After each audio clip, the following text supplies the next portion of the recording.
दोस्तों स्वागत है आप सभी का एक नई वीडियो में, जिसमें हम mid term exam 2025-26 class 10th Hindi का पेपर साथ में सॉल्यूशन लेकर के आए हैं।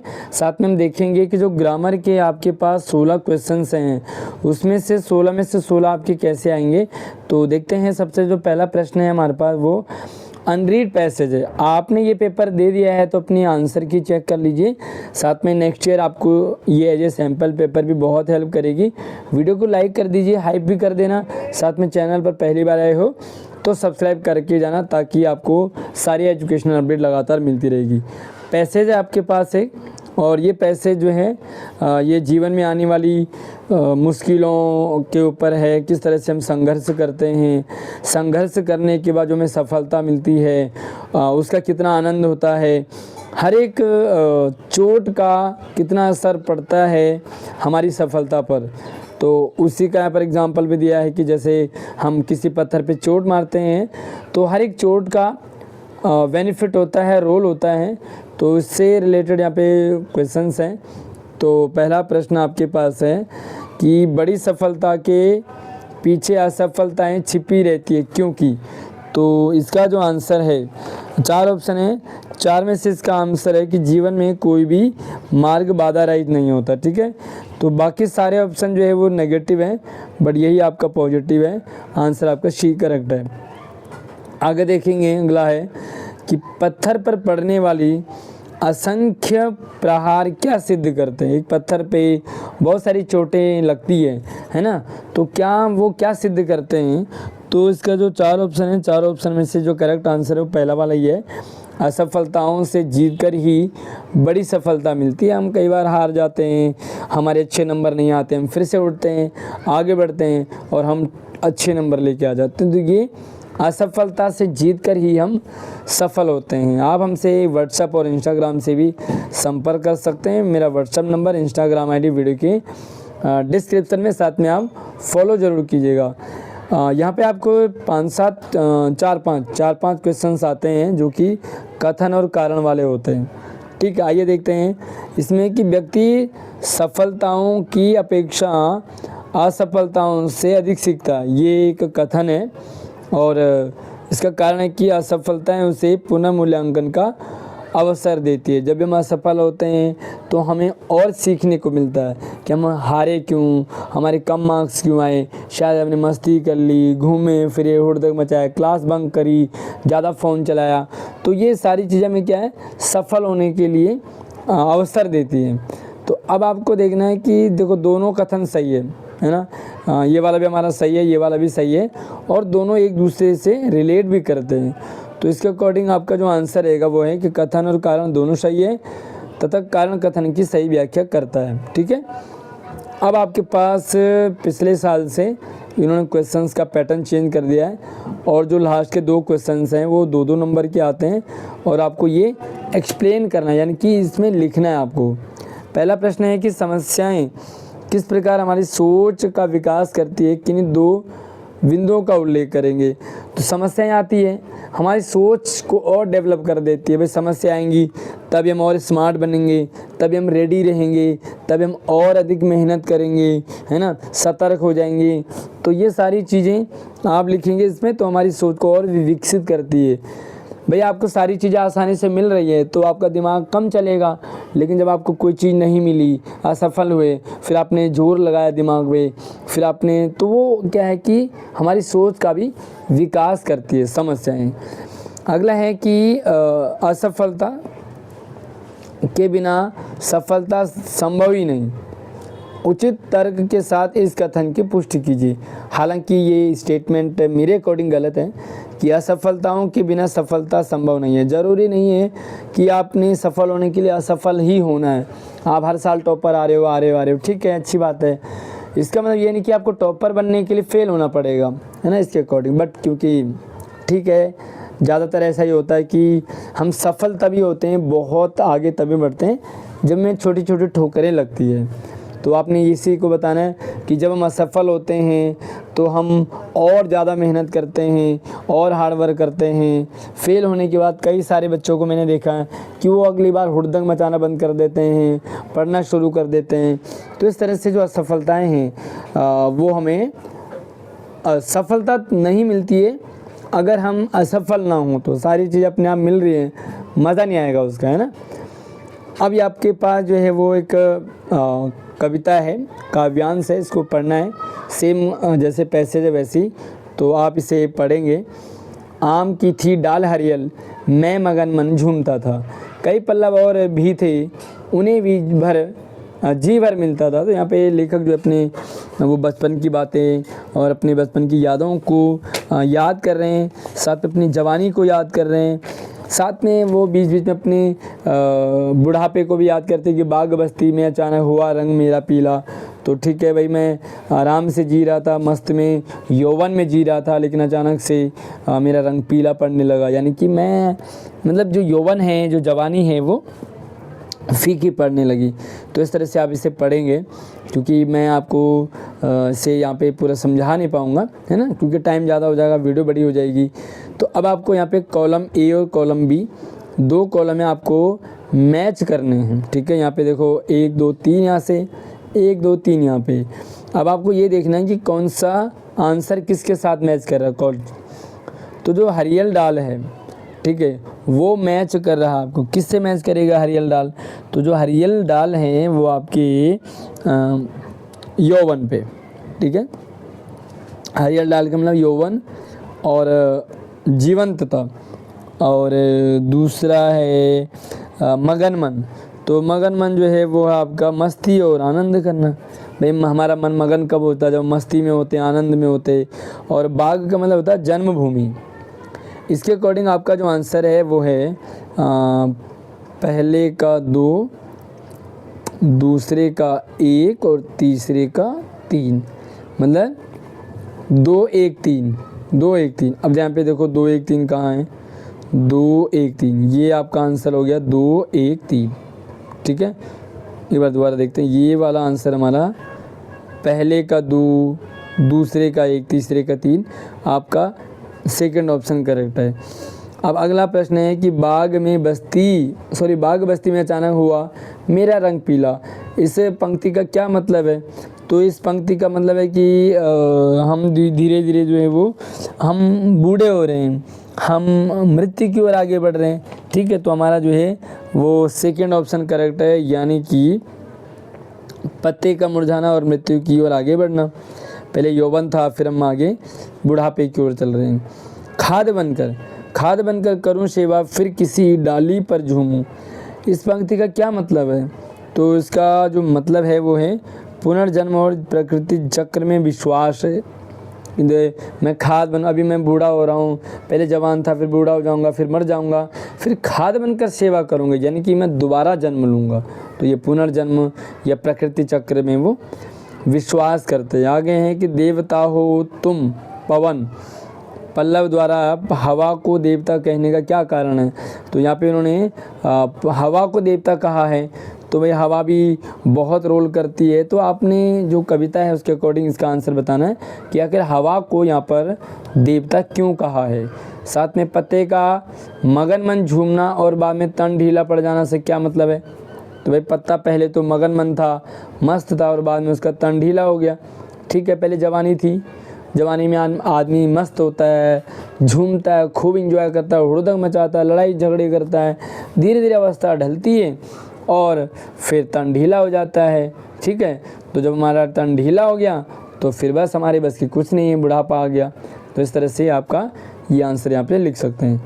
अब हमारे जो है वो बहुत इंपॉर्टेंट है, जो हमें अच्छे मार्क्स दिलाता है, टॉपर बनाता है। तो ये है व्यावहारिक ग्रामर।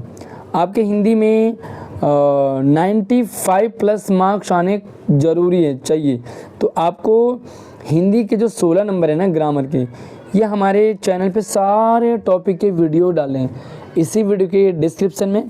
साथ में अगर आपको ना मिले कोई भी टॉपिक तो आप मुझे व्हाट्सएप और इंस्टाग्राम से संपर्क कर सकते हैं, तो आपको उस टॉपिक की मैं वीडियो शेयर कर दूंगा और टॉपिक कंटेंट शेयर कर दूंगा। आगे आपको जो है वो वाक्य भेद, रचना के आधार पे वाक्य भेद पे 5 प्रश्न हैं, 5 में से आपको 4 करने हैं। पहला है कि उन्होंने दोनों खीरों के सिर काटे और झाग निकाला। आपको इससे सरल में बदलना है, तो सरल में डेफिनेटली आपको और हटाना है तो आप लिखेंगे उन्होंने दोनों खीरों के सिर काट करके झाग निकाला। ठीक है, यहाँ पे देखो सिर काट कर झाग निकाला, बस आपका सरल बन गया। दूसरा है हवलदार साहब जीप से कूदकर तेज तेज कदमों से मूर्ति की तरफ लपके। इसको मिस्र में बदलना है, तो यहाँ लिखेंगे मिस्र में बदलने के लिए ज्यों ज्यों शुरू करेंगे, ज्यों ही हवलदार साहब जीप से कूदे त्यों ही तेज तेज कदमों से मूर्ति की तरफ लपके। ठीक है, या जैसे ही वह हवलदार साहब जीप से कूदे वैसे ही वो तेज तेज कदमों से मूर्ति की तरफ लपके।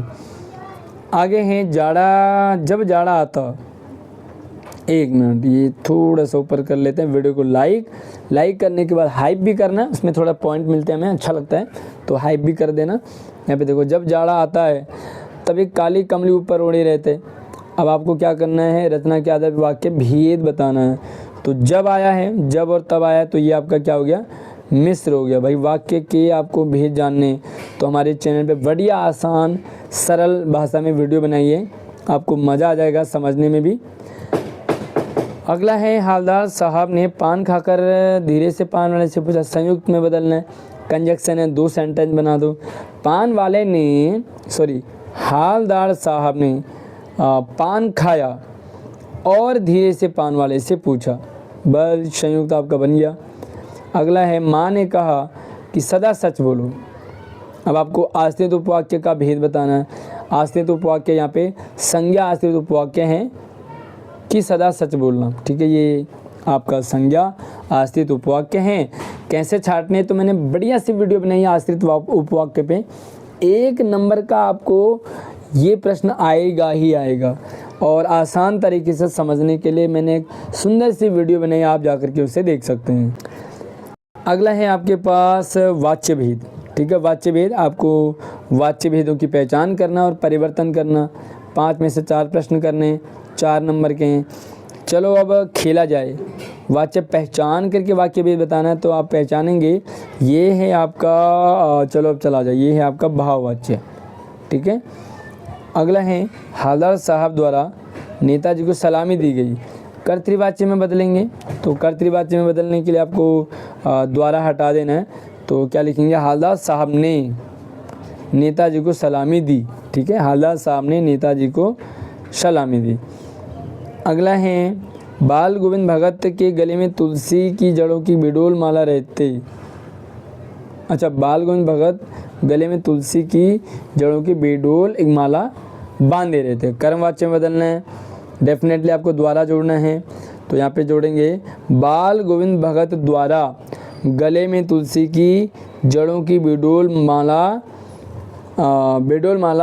बांधी जाती थी, गले में बांधी जाया करती थी। ठीक है, आगे देखो, जिस वाक्य में क्रिया का केंद्र बिंदु कर्म हो, तो कर्म हो वो आपका हो गया कर्मवाच्य।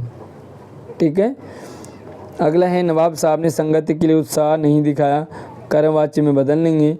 तो आप मुझे कमेंट करके ज़रूर बताएंगे कि ये वाला सेंटेंस ना, इसका वाक्य भेद बताइए, वाक्य भेद कौन सा है, वाच्य भेद। अभी मैं बदलूँगा कर्म में, लेकिन आपको कमेंट में अपना नाम, अपने स्कूल का नाम, आप किस स्कूल से हमारे वीडियो को देख रहे हैं, तो कमेंट में ज़रूर बताइएगा। देखिए सीधी सी बात है कि नवाब साहब ने संगति के लिए उत्साह नहीं दिखाया, आपको कर्मवाच्य में बदलना है, तो ये लिखेंगे नवाब साहब द्वारा संगति के लिए उत्साह नहीं दिखाया गया, बस आपका कर्मवाच्य बन जाएगा। पद परिचय बहुत सरल तरीके से, आमतौर पे बच्चे पद परिचय के सारे सवाल छोड़ देते हैं। इस वीडियो के बाद आप हमारी पद परिचय की वीडियो देखेंगे तो आपको कोई दिक्कत नहीं आएगी, 5 के 5 आपके सही होंगे, लेकिन आपको करने 4 ही हैं। आइए देखते हैं, 5 में से 4 करने। हवलदार साहब ने जीप में बैठ कर के चले गए, हवलदार साहब जीप में बैठ के चले गए, बैठकर आपको पद परिचय करना है। सीधी सी बात है, बैठकर क्या है आपकी क्रिया है। ठीक है, आकर्मक क्रिया है। उसके बाद देखो एक वचन है, पुल्लिंग है। ठीक है भाई, ये सारी चीज़ें लिखेंगे, आपका काम हो जाएगा। और बैठकर ये आपका वर्तमान काल है। उसके बाद अगला है तुलसीदास ने आपको इसका पद परिचय करना है। तो तुलसीदास आपकी क्या है, संज्ञा है, सबसे पहले संज्ञा है, और ये क्या है, व्यक्तिवाचक, ठीक है, व्यक्तिवाचक संज्ञा है। उसके बाद ये पुल्लिंग है, उसके बाद ये एक वचन है, और ये कर्ता कारक है। बस आपका सारा हो गया, पूरा 1 नंबर मिल जाएगा। बालगुण में मझोले कद के थे।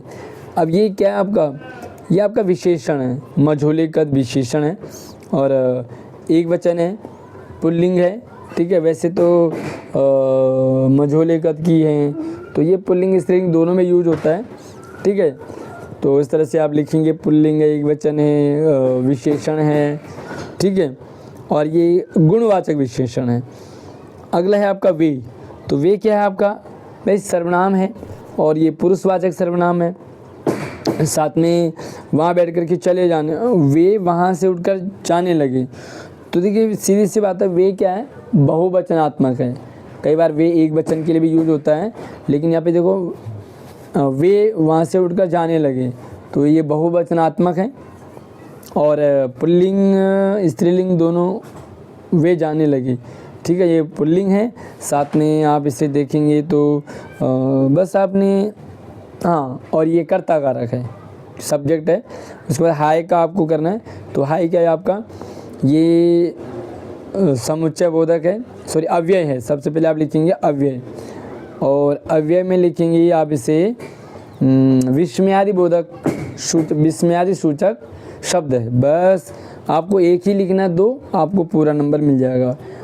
अगला आपके पास अलंकार है। तो अलंकार आप ध्यान से देखें, सागर सा गंभीर हृदय हो, गिरिशा ऊंचा हो, गिरिशा सागर सा आपका अलंकार है उपमा, ठीक है। अगला है आपका उदित उदयगिरी मंच पर रघुवर बाल पतंग। तो रघुवर बाल पतंग यहाँ पे आपका आ जाएगा रूपक, ठीक है, रूपक अलंकार है। कोई भी डाउट रहता है तो आप मुझे कमेंट भी कर सकते हैं। साथ में कई बार कन्फ्यूज़न हो सकता है, तो आप ज़रूर मुझसे संपर्क कीजिएगा। अगला है आपके लिए कि सखी सोवत गोपाल के उर गुंजन की माल, बाहरी लसती मनो पिए दावानल की ज्वाल। तो सीधी सी बात है, यहाँ पे मनो शब्द आया है, और ये आपका है उत्प्रेक्षा, ठीक है, उत्प्रेक्षा अलंकार है। संभावना जताई जा रही है उपमान में उपमेय की। अगला है तनकर भाला भी बोल उठा, राणा मुझको विश्राम न दे। तो भाई भाला भी बोल रहा है कि राणा जी मुझे विश्राम न दो, आराम मत करने दो। कौन सा है, मानवीकरण, ठीक है। आगा चला धनुष से बाण, साथ ही शत्रु सैन्य के प्राण चले। बाण क्या चला कि प्राण भी चले गए, और बस जिस पर लगेगा उसने मरना ही मरना है।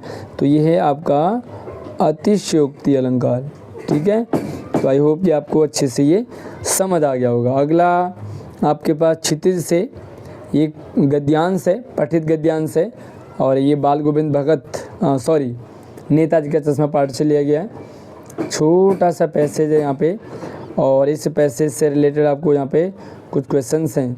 हालदार साहब की प्रतिक्रिया चकित और द्रवित होने का क्या कारण था। तो यहाँ पे जो पान वाला है वो बोलता है कि भाई मूर्ति बनाना जो है वो जो भूल गया है। तो मूर्ति किसने बनाई है, मास्टर मोतीलाल जो था मूर्तिकार। तो वैसे तो इसमें एक्चुअली जो सवाल है कि चकित और द्रवित करने वाला ये था कि भाई मूर्ति रोज चश्मा बदल रही है, ठीक है, लेकिन आप इस सवाल का वैसे सवाल सही नहीं है, लेकिन इस पैसेज के अकॉर्डिंग आपको आंसर जो है वो मास्टर मोतीलाल के संघर्ष की कल्पना। भाई उन्होंने आखिर मूर्ति को बनाने और पटक देने वाली उन्होंने एक जो जज्बा रखा है ना, उन्होंने कोशिश करी, जबकि वो ड्राइंग के टीचर थे, फिर भी चकित और द्रवित करने वाली। भाई ड्राइंग के टीचर फिर भी इतनी अच्छी मूर्ति बना रहे। मूर्ति में चश्मा ना लगा पाने का संभावित कारण नहीं है। भाई मूर्ति पे चश्मा क्यों लगा है, इसका जो पॉसिबिलिटी है 4 ऑप्शन में से एक नहीं है। पत्थर में पारदर्शी चश्मा बनाने की चुनौती, ये तो है। चश्मा बनाने के समय बहुत टूट गया होगा, ये भी है। आगे देखते हैं, मूर्तिकार को नेताजी के बारे में जानकारी न होना, यह अगला है कि चश्मा अलग से बनाकर फिट कर पाना, ये भी सही है। और आपका आंसर जो है वो ये वाला नहीं है। भाई जानकारी तो थी मूर्तिकार को नेताजी के बारे में, है ना, लेकिन उन्होंने लिखा कि जानकारी नहीं थी। सी ऑप्शन आपका करेक्ट है। हालदार साहब की कल्पना का मुख्य उद्देश्य क्या था? कल्पना का क्या उद्देश्य है? मूर्तिकार की आलोचना करना, चश्मा ना होने के कारणों का अनुमान लगाना, पान वाले को उत्तर देना और डांट कर समझाना, मूर्ति की कलात्मकता की खूब प्रशंसा करना। तो इसका जो करेक्ट आंसर है वो ये है कि चश्मा ना होने के कारणों का अनुमान लगाना। वो उनकी कल्पना का, किसने बनाया होगा, क्यों बनाया होगा, कैसा बनाया होगा। उफ शब्द हालदार साहब की किस मनोदशा को दर्शाता है? तो यहाँ पे जो उफ है वो, तो यहाँ पे आप देखेंगे जो हमारे हालदार साहब बहुत सारे कल्पनाएं करते हैं कि शायद कोशिश की होगी, असफल रहा होगा, बनाते समय टूट गया होगा, पत्थर का चश्मा बनाकर फिट किया होगा, वह निकल गया होगा। उफ मतलब यार इतनी सारी बातें हैं, शायद ये हुआ होगा, ये हुआ होगा, ये परेशानी आई होगी, ये परेशानी आई होगी। तो वो परेशानियों से थोड़ा सा परेशान हो रहे हैं। तो यहाँ पे निराशा और सहानुभूति को हम सही उत्तर मानेंगे और यही आपका करेक्ट आंसर है। अगला आपके पास देखो कथन और कारण वाले सवाल आ गए हैं। तो आइए देखते हैं क्या इसका आंसर है। कथन, मूर्ति पर चश्मा ना होना मास्टर मोतीलाल की विशिष्टता थी। विशिष्टता कैसे होगी? मूर्ति पर चश्मा ना होना जो मास्टर मोतीलाल की नेगेटिविटी थी, वो उनका मतलब माइनस पॉइंट था, तो विशिष्टता तो थी नहीं। वे पत्थर में पारदर्शी चश्मा बनाने में तकनीकी रूप से असफल रहे। बिल्कुल दूसरा तो सही है ना, लेकिन पहले वाला गलत है। तो अब कौन सा सही होगा? पहले वाला गलत है, दूसरा सही है। यहाँ पे आप देखेंगे कथन ए सही है, नहीं भाई ए सही नहीं है, कथन ए गलत है लेकिन कारण सही है। हाँ ये बिल्कुल सही है, तो आपका आंसर हो गया सेकंड वाला। अगला आपके पास सब एक प्रश्न आएंगे जो कि क्षितिज गद्य से हैं। तो नेताजी की मूर्ति पर सरकंडे का बना छोटा सा चश्मा लगा देखकर हालदार साहब भावुक क्यों हो गए? नेताजी का पाठ के आधार पे, चश्मा पाठ के आधार पे। भाई छोटा सा जो चश्मा सरकंडे का लगाया था वो छोटे छोटे बच्चों ने लगाया था, है ना। बड़ों में तो देशभक्ति की भावना है नहीं, लेकिन बच्चों में है। आने वाली पीढ़ी हमारी देशभक्ति की भावना रखती है, रखने वाली है। ये देख करके वो भावुक हो गए कि भाई आजकल लोग जो सिर्फ अपनी कमाई के लिए अपने पैसों का देखते हैं, छोटे छोटे बच्चों के मन में देशभक्ति की भावना आज भी है। हालदार साहब को पान वाले द्वारा एक देशभक्त का इस तरह से मजाक उड़ाया जाना अच्छा क्यों नहीं लगा? तो भाई ऑब्वियसली किसी का भी मजाक, पहली बात तो कि किसी का भी मजाक नहीं उड़ाना चाहिए, लेकिन यहाँ पर जो पान वाले ने मजाक बनाया एक देशभक्त का, तो भाई एक तो वो देशभक्ति करे, अपना चश्मा वहाँ पे लगाता है, छोटी सी दुकान है, आजीविका चलना मुश्किल है, उसके बावजूद भी इतनी देशभक्ति दिखा रहा है, और वहाँ पे हमारे पान वाले जैसे लोग हंस रहे हैं, तो मजाक उड़ा रहे हैं, तो डेफिनेटली अच्छा नहीं लगेगा। भाई यही सारी चीज़ें आपको यहाँ पे लिखनी है। बाल गोविंद भगत पाठ के माध्यम से ग्रामीण जीवन की सजीव झांकी देखने को मिलती है। वे बाल गोविंद भगत में ग्रामीण जीवन, गांव के जीवन का चित्र खींचा है। किस तरह से वहाँ खेत में धान की रोपाई करना, किस तरह से लोगों का आपस में सबका मिलजुल करके काम करना, किस तरह से वो जो हमारे हालदार साहब है वो जब गाते हैं तो सारे जो महिलाएं हैं वो इनके साथ झूमने लगती है। तो ये सारा गांव का सजीव चित्रण है, आपको ये लिखना था। अगला है कि नवाब साहब के चरित्र के माध्यम से लेखक ने किन लोगों पर व्यंग्य किया है? तो नवाब साहब के चरित्र, अच्छा नवाब साहब, तो उन लोगों पे व्यंग्य किया है जो लखनवी अंदाज पाठ के आधार पे बताना है। आमतौर पे हमने देखे हैं बहुत सारे लोग सिर्फ दिखावा करते हैं, है ना, तो ये दिखावा वालों पे व्यंग्य है जो अपना नुकसान भले करा दे दिखावे के चक्कर में। जैसे कि नवाब साहब ने खीरे फेंक दिए, भाई खरीदे, काटे, धोए, परोसा है, मुंह में पानी आ रहा है फिर भी फेंक दिया, सिर्फ दिखावे के लिए। तो ऐसे लोगों के ऊपर व्यंग्य कर रहे हैं जो दिखावे के लिए अपना खुद का नुकसान कर रहे हैं। अब अगला है एक काव्यांश है जो कि आपके मधुप गुनगुना कर कहे जाता कौन कहानी यह अपनी, मुरझाकर गिर रही पत्तियां देखो कितनी आज घनी, कौन से कविता से लिया गया? सबसे पहले तो आप कविता का नाम हमें कमेंट में ज़रूर बताइए, वीडियो को रोक करके अपना नाम, अपने स्कूल का नाम और सही आंसर कमेंट में ज़रूर बताएं कि ये किस पाठ से ली गई पंक्तियाँ हैं। अब आपको यहाँ पे मुरझाकर गिर रही पत्तियाँ देखो, पत्तियाँ किस भाव का द्योतक है, तो ये है आपका। तो देखो यहाँ पे उत्साह भी नहीं है, आशावादी भी नहीं है, ठीक है। विद्रोह तो नहीं कह सकते क्योंकि किसी से मतलब विद्रोह नहीं कर रहे हैं, किसी से बदला वगैरह नहीं ले रहे हैं, तो यहाँ पे थोड़ा सा करेक्ट आंसर तो नहीं है, लेकिन हमारे पास ऑप्शन बचता है नश्वरता, ठीक है। तो नश्वरता आपका सही होगा इसके अकॉर्डिंग। अगला है तुम ही खाली करने वाले, पंक्ति में तुम किसे संबोधित किया गया है, तो कौन है ये तुम, ये है पाठक और श्रोता, जो उनसे बार बार कह रहे हैं कि अपनी कहानी बताओ कहानी बताओ, तो वो तुम उन्हें कहते हैं जो उनसे पूछ रहे हैं, श्रोता यानी कि पाठक। काव्यांश के अनुसार लोग क्या पता लगाकर सुख पाएंगे, कवि की सफलताएं, उपलब्धियां, कवि की कमजोरियां, तो यहाँ पे क्या है, कवि की कमजोरियां। भाई अक्सर लोग मज़े लेते हैं ना, तो कमजोरियों, दूसरों के कमजोरियों से लोग मज़े लेते हैं, सुख पाते हैं।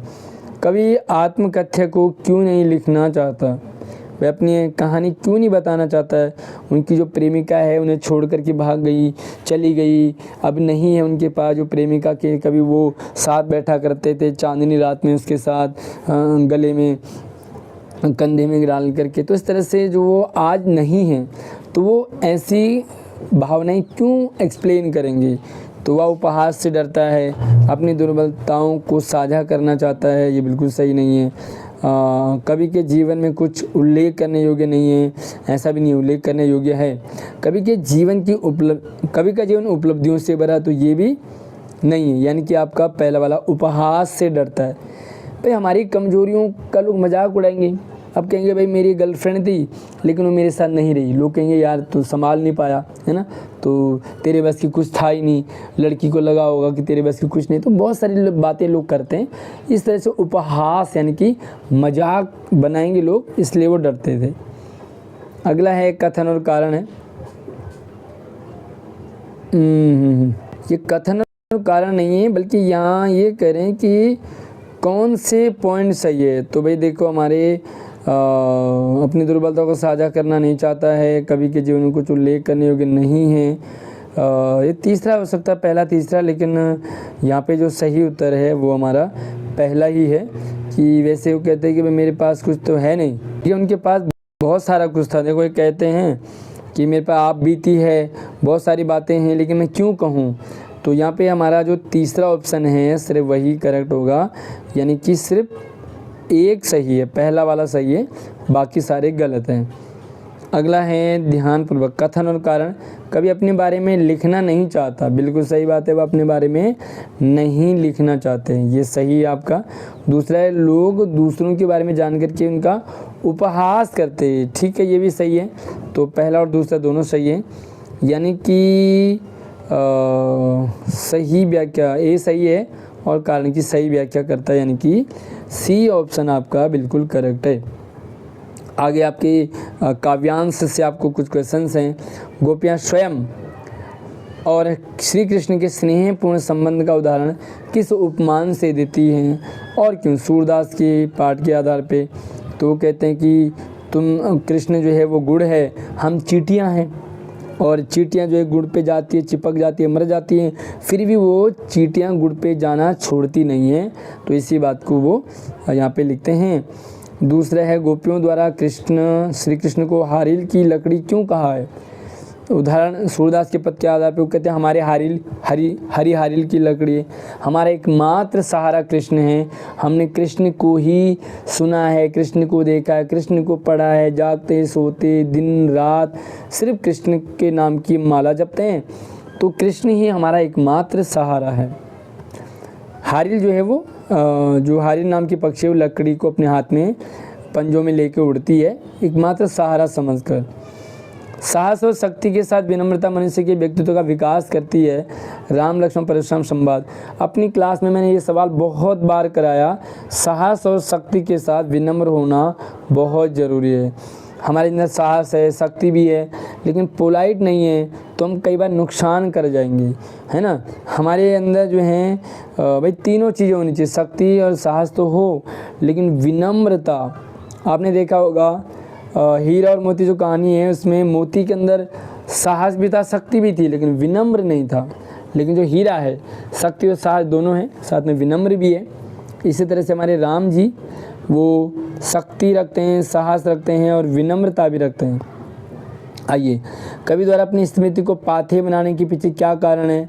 तो वो कहते हैं कि जो मेरी स्मृति है, मेरी यादें हैं, वो पाथेय है, मेरे जीने का सहारा है। मैं उन यादों के सहारे अब जीता हूँ, क्योंकि अब मेरा कोई नहीं है, मेरी जो थी वो मेरे पास नहीं है आज। तो जो उसकी यादें हैं, जो हमने साथ में टाइम बिताया है, जो हमने मतलब साथ में हमने जो गए, घूमे, खेले, जहाँ भी रहे हम, तो वो सारी यादें मेरे जीने का सहारा है। इसलिए उन्होंने उसको पाथेय बनाने का कहा। अब आपके कृतिका से है भाई 2 सवाल करने हैं, 4-4 नंबर के, लगभग आपको 8 से 10 लाइन का आंसर ये लिखना होगा। माता कहाँ चल पाठ में भोलानाथ अपने साथियों को देखकर शीर्षक ना भूल जाता था। क्यों भाई? आमतौर पे अपने दोस्तों के साथ, देखिए बच्चों का स्वभाव होता है वो दोस्तों के साथ खेलने कूदने में मस्त होते हैं, और जब हम अपने दोस्तों के साथ होते हैं तो सारी दुनिया हम भूल जाते हैं। बस इसी को आपको एक्सप्लेन करना है थोड़ा सा, इसमें बढ़ा चढ़ा के। साना साना हाथ जोड़ी पाठ में जो लोग स्टॉक में घूमते हुए चक्र को देख कर के लेखिका को पूरे भारत की आत्मा एक जैसी क्यों दिखाई दी? भाई जो घूमता हुआ चक्र है, जिसे घुमाओ तो पाप धुल जाते हैं। तो कहा कि भाई सारे भारत की आत्मा एक जैसी है, कर्म करो, इससे चक्र को घुमाओ, पाप धुल जाएंगे। मतलब चाहे विज्ञान कितना तरक्की कर ले, लेकिन आज भी हम पाप पुण्य में हम पाप पुण्य को मानते हैं। आज भी हम ये कहते हैं कि भाई ये वाला काम कर लो, हमें पाप नहीं चढ़ेगा, ऐसा काम करो हमें पुण्य मिलेगा। तो बस ऐसे ही कह ले आप। आमतौर पे हम चाहे भगवान, अल्लाह, खुदा, गॉड को ना माने, लेकिन एग्ज़ाम के दौरान, रिज़ल्ट के दौरान हम अपने भगवान को भी याद करते हैं, अल्लाह को भी याद करते हैं, और कहीं ना कहीं आप टीचर्स को भी याद करते हो, है ना? तो आप मुझे कब याद करते हो? आप कमेंट में अपना प्यारा सा एक्सपीरियंस ज़रूर शेयर करें। साना साना हाथ जोड़ी पाठ में प्रकृति ने जल संचय की व्यवस्था की है ना? आजकल मानवीय गतिविधियाँ प्रकृति के जल संचय की व्यवस्था को किस प्रकार हानि पहुँचा रही है? भाई प्रकृति ने जल संचय की व्यवस्था कर रखी है। सर्दी में जब पानी की कम होती है खपत, तो पहाड़ों में बर्फ़ जम जाता है। जब गर्मियों में ज़्यादा खपत होती है तो वही बर्फ़ जो है पिघलने लगता है। लेकिन आजकल जो है मानवीय गतिविधियाँ हो रही है हमारी, ग्लोबल वार्मिंग, बर्फ़ कम जम रहा है, जिसके कारण जो है गर्मियों में बहुत ज़्यादा गर्मी हो जाती है, सर्दियों में बहुत ज़्यादा ठंड हो जाती है। तो बैलेंस बिगड़ रहा है ना? जल संचय की व्यवस्था भी बिगड़ रही है। जब बर्फ़ ही नहीं जमेगा सर्दियों में, सारा पानी बह के चला गया, है ना? पॉल्यूशन इतना ज़्यादा हो रहा है कि बर्फ़ नहीं जम रहा, तो फिर गर्मियों में पानी की किल्लत रहेगी। इसीलिए साल दर साल पानी की बड़ी प्रॉब्लम होती रहती है ना, शहरों में ख़ास करके। तो इस तरह से आपको इसे बना के लिखना है। अब आपको किसी एक विषय पर निबंध लिखना है, अनुच्छेद लिखना है 120 शब्दों का। संतुलित भोजन की लाभ, या तो ये लिखेंगे और इसके 3-4 पॉइंट हैं। संतुलित भोजन क्या है? बैलेंस डाइट, ना बहुत ज़्यादा खाना ना बहुत कम खाना। शारीरिक और मानसिक विकास होता है जब आप बैलेंस डाइट फूड खाते हैं। स्वस्थ और सुखी जीवन का आधार है। अगर आप प्रॉपर खाते हैं तो आप स्वस्थ रहेंगे, सुखी रहेंगे। बहुत ज़्यादा खा लिया तो भी सांस नहीं ले पाओगे, बहुत कम खा लिया तो भी आपको बेचैन रहोगे, ठीक है? या तो आप ये वाला लिख सकते हैं, बाल भिक्षावृत्ति एक अभिशाप। वे बच्चे भीख मांगते हैं, इसका कारण क्या है? क्यों मांगते हैं? सड़कों पे, रोड पे आप देखते होंगे, चौराहों पर देखते होंगे, बच्चे भीख मांग रहे होते हैं। इसका दुष्परिणाम क्या हुआ? हमारे आने वाली जनरेशन जो है वो हमें अच्छी नहीं मिलेगी। बच्चों का बचपन ख़राब हो जाएगा। जो उनको स्कूल जाना होता है, घूमना, खेलना, कूदना, मस्ती, वो बेकार हो जाएगी। रोकने को पाए क्या कर सकते हो? इन्हें स्कूल ले जाओ, साथ में अगर इनको मिड डे मील मिलता है खाने, स्कूल में पता लगे तो स्कूल आएंगे, खाना खाएंगे, ठीक है? सच्ची मित्रता, तो अगला है आपकी सच्ची मित्रता। सच्ची मित्रता का मतलब है दोस्ती। अब आप जानते ही हो भाई, सच्चे मित्र सहेली की पहचान। कौन है आपकी सच्ची सहेली? कौन है आपका बेस्ट फ्रेंड? कैसे करोगे उसकी पहचान? आपकी बात छुपाए जो, है ना। आपके फ्रेंड की, गर्लफ्रेंड बॉयफ्रेंड की बात किसी को बताए ना, आपके उल्टे उल्टे कामों का कहीं वो उजागर ना करे। सिर्फ हम इसी को बेस्ट फ्रेंड मानते हैं, है ना, आमतौर पे, लेकिन ऐसा नहीं है। बेस्ट फ्रेंड वो होता है जो हमारे सुख दुख में काम आए, है ना, हमारे दुख में हमें छोड़े ना, सुख में भले हमारे साथ कम रहे लेकिन दुख में हमारा साथ दे। सच्ची मित्रता के लाभ क्या होते हैं, आपको कई सारी मुसीबतों से बचाता है। सच्ची मित्रता को बनाए रखने के उपाय, कैसे बनाए रखोगे सच्ची दोस्ती, तो विश्वासघात नहीं करना, दोस्तों की मदद करना, उन्हें गलत संगति से बचाना, है ना। तो इस तरह से आप सच्ची दोस्ती बना सकते हो। अब आपको पत्र लिखना है। पत्र आप लिखते आ रहे हो, आप अनन्या या अनन्य हैं, आप अपनी छोटी बहन या छोटे भाई को द्वारा अत्यधिक मोबाइल चलाना, भैया आपका छोटा भाई छोटी बहन बहुत ज़्यादा मोबाइल चलाते हैं, तो अब आपने उनको बताना है कि भैया जो मोबाइल फ़ोन है ना वो कम यूज़ किया करो, है ना। तो आप कम यूज़ करेंगे या बेटर यूज़ करेंगे, सही यूज़ करो। आशीष सर की वीडियो देखो, अपडेट लो, सारी चीज़ों की नॉलेज मिलती रहेगी। बहुत सारे बच्चे CM3 का फॉर्म ही नहीं भर पाए क्योंकि मोबाइल तो है, इंस्टाग्राम, व्हाट्सएप, फेसबुक सारी चीज़ें चलाएंगे, सारी वीडियो देखेंगे, लेकिन हम देख ही नहीं, हमारी वीडियो रह गया, है ना। तो बहुत सारे बच्चे जो है SSC का फॉर्म भरना भूल गए। बहुत सारे बच्चे जो हमारे नया CET का एग्ज़ाम है उसका फॉर्म भरना भूल गए, पता ही नहीं चला, तो हमारी वीडियो नहीं देखी। या तो आप इसको लिखेंगे, आप समायरा या समीर हैं। स्वतंत्रता दिवस के अवसर पर विद्यालय परिसर में पुस्तक प्रदर्शनी, एक बुक फेयर लग रहा है, तो आयोजन कराने की अनुमति मांगते हुए आप अपने स्कूल में पुस्तक प्रदर्शनी, बुक फेयर लगा रहे हैं, तो इसके लिए आप अपने स्कूल प्रिंसिपल से परमिशन लेंगे कि आप जो है स्कूल में बुक फेयर लगाना चाह रहे हैं, तो सेवा में श्रीमान करके आप इसे कर सकते हैं। अगला हमारे पास ईमेल लेखन। तो देखिए ईमेल लेखन में और स्ववृत्ति लेखन में एक आपको करना है। ईमेल लेखन में क्या आप गुरप्रीत हैं, गैरिका हैं, आपके घर के समीप खुली विमर्श बैंक की शाखा में अपने बैंक स्थानांतरण करवाना है। आपको अपना अकाउंट ट्रांसफ़र करवाना है। आपके पास में खुला है कोई बैंक, तो आपने उसमें ट्रांसफ़र कराना है। आपका जो खाता है वो दूर है, आपके घर के नज़दीक कराना है। तो बस आप रिक्वेस्ट डालेंगे कि भाई मेरा इस बैंक आपके वाले ब्रांच में है, लेकिन मेरे नज़दीकी ब्रांच में कर दीजिए ताकि मुझे ज़्यादा दिक्कत नहीं आएगी, ठीक है। टू फ्रॉम कर देंगे आप, इस तरह से आप आराम से आपका हो जाएगा। या तो आप स्ववृत्ति लेकर बायोडाटा बना लीजिए।